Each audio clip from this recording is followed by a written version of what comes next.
राम भगवान की लीलाओं की कथा का शेष भाग मैं आपका भाई विनोद दुबे इस खंड में सुना करके बता करके आप सबके सामने शेयर कर रहा हूँ। आप सबका आनंद प्रेम आशीर्वाद बंधु इसी प्रकार से इसी तरह से भैया मिलता रहे।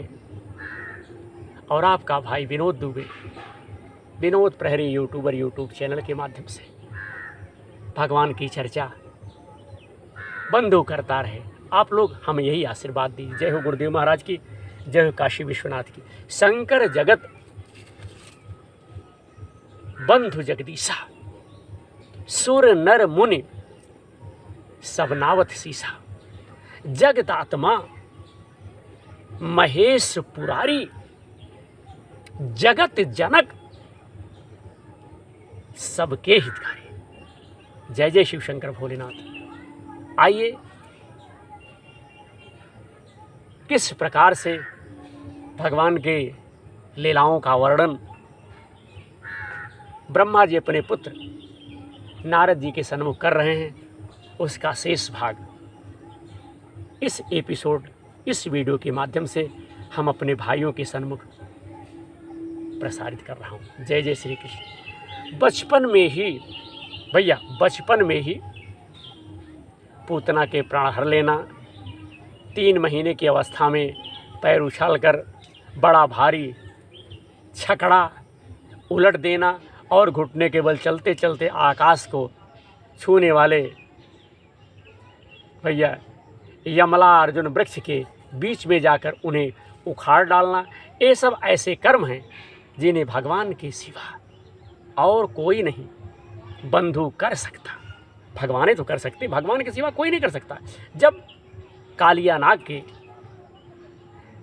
विष से दूषित हुआ यमुना जल पीकर बछड़े और गोप बालक मर जाएंगे, तब वो अपनी सुधामयी कृपा दृष्टि की वर्षा से ही उन्हें जीवित कर देंगे और यमुना जल को शुद्ध करने के लिए वे उसमें विहार करेंगे तथा विष की शक्ति से जीभ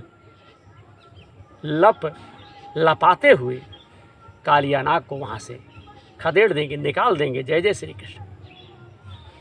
उसी दिन रात को जब सब लोग वहीं यमुना तट पर सो जाएंगे और दावा अग्नि से आसपास का मूझ का वन चारों ओर से जलने लगेगा, तब बलराम जी के साथ वे प्राण संकट में पड़े हुए ब्रजवासियों को उनकी आंख बंद कराकर उस अग्नि से बचा लेंगे। उनकी यह लीला भी अलौकिक ही है। उनकी शक्ति वास्तव में अचिन्त्य है। उनकी माता उन्हें बांधने के लिए ज्यों-ज्यों रस्सी लाएंगी, वही उनके उदर में पूरी नहीं पड़ेगी, 2 अंगुल छोटी ही रह जाएगी तथा जम्हाई लेते समय श्री कृष्ण के मुख से 14 भुवन देखकर पहले तो यशोदा भयभीत हो जाएंगी, डर जाएंगी ना, परंतु फिर वह सफल जाएंगी।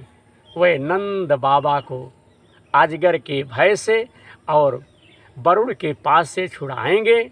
मैदानों का पुत्र व्योमासुर जब गोप बालों को पहाड़ की गुफाओं में बंद कर देगा, तब वह उन्हीं भी वहाँ से बचा लाएंगे। गोकुल के लोगों को जो दिन भर तो भैया काम धंधों में व्याकुल रहते हैं और रात को अत्यंत थक कर सो जाते हैं, साधनाहीन होने पर भी वे अपने परम धाम में ले जाएंगे। निष्पाप हे नारद, जब श्री कृष्ण की लीलाओं से गोप लोग इंद्र का यज्ञ बंद कर देंगे, तब इंद्र ब्रज भूमि का नाश करने के लिए चारों ओर से मूसलाधार वर्षा करने लगेंगे। उससे उनकी तथा उनके पशुओं की रक्षा करने के लिए भगवान कृपा परवश हो 7 वर्ष की अवस्था में ही 7 दिनों तक गोवर्धन पर्वत को एक ही हाथ से छत्रक पुष्प कुकुर मुत्ते की तरह खेल खेल में भैया धारण कर लेंगे। जय जय श्री कृष्ण। वृंदावन में विहार करते हुए, घूमते हुए, टहलते हुए, रास करने की इच्छा से वह रात के समय जब चंद्रमा की उज्जवल चांदनी चारों ओर छिटक रही होगी, अपनी बांसुरी पर मधुर संगीत की लंबी तान छेड़ेंगे। उससे प्रेम विवश होकर आई हुई गोपियों को जब कुबेर का सेवक शंखचूड़ हरण करेगा, तब वे उसका सिर उतार लेंगे। और भी बहुत से प्रलंबासुर, धेनुकासुर, बकासुर, केशी, आरिष्टासुर आदि दैत्य, चाड़ूर आदि पहलवान, हाथी, कंस,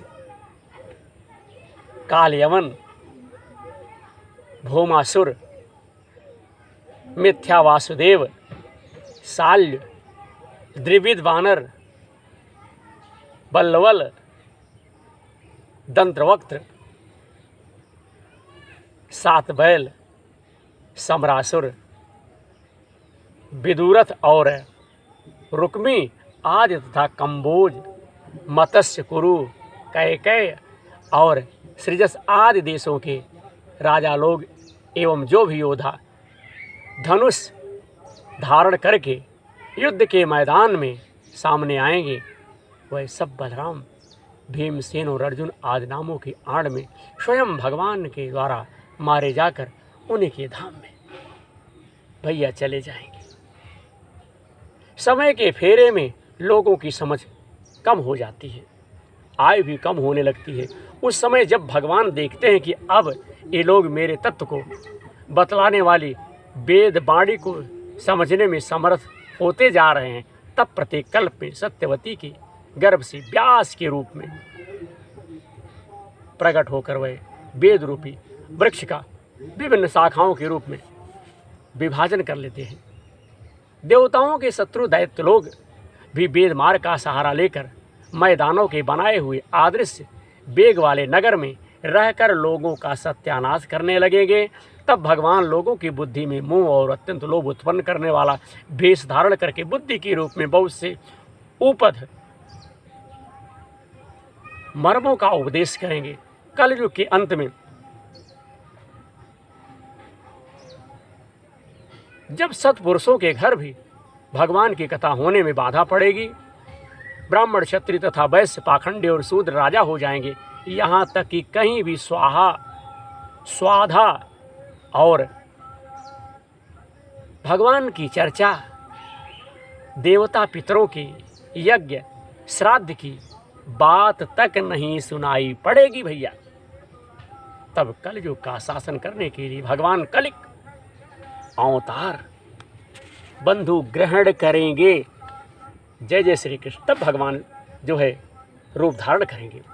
जब संसार की रचना का समय होता है, तब हरदम नहीं, तब तपस्या, नौ प्रजापति, मारीच आदि ऋषि और मेरे रूप में जब सृष्टि की रक्षा का समय होता है, तब धर्म, विष्णु, मनु, देवता और राजाओं के रूप में, तथा जब सृष्टि के प्रलय का समय होता तब अधर्म, रुद्र तथा क्रोधवश नाम के सर्प एवं दैत्य आदि के रूप में सर्वशक्तिमान भगवान की माया विभूतियाँ ही प्रकट होती हैं।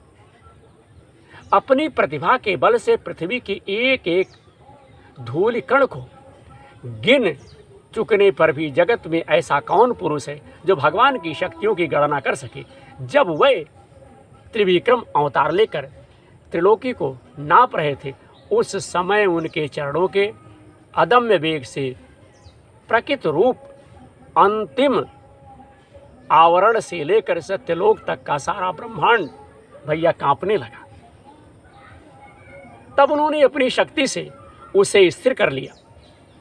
समस्त सृष्टि की रचना और संहार करने वाली माया उनकी एक शक्ति है। ऐसी ऐसी अनंत शक्तियों के आश्रय उनके स्वरूप को ना मैं जानता हूँ और ना वह तुम्हारे बड़े भाई सनकादि ही, फिर दूसरों का तो कहना ही क्या है। आदिदेव भगवान शेष सहस्त्र मुख से उनके गुणों का गान करते आ रहे हैं, परंतु वे अब भी उनके अंत की कल्पना नहीं कर सकते, जो निष्कंटक भाव से अपना सर्वस्व और अपने आप को भी उनके चरण कमलों में निछावर कर देते हैं।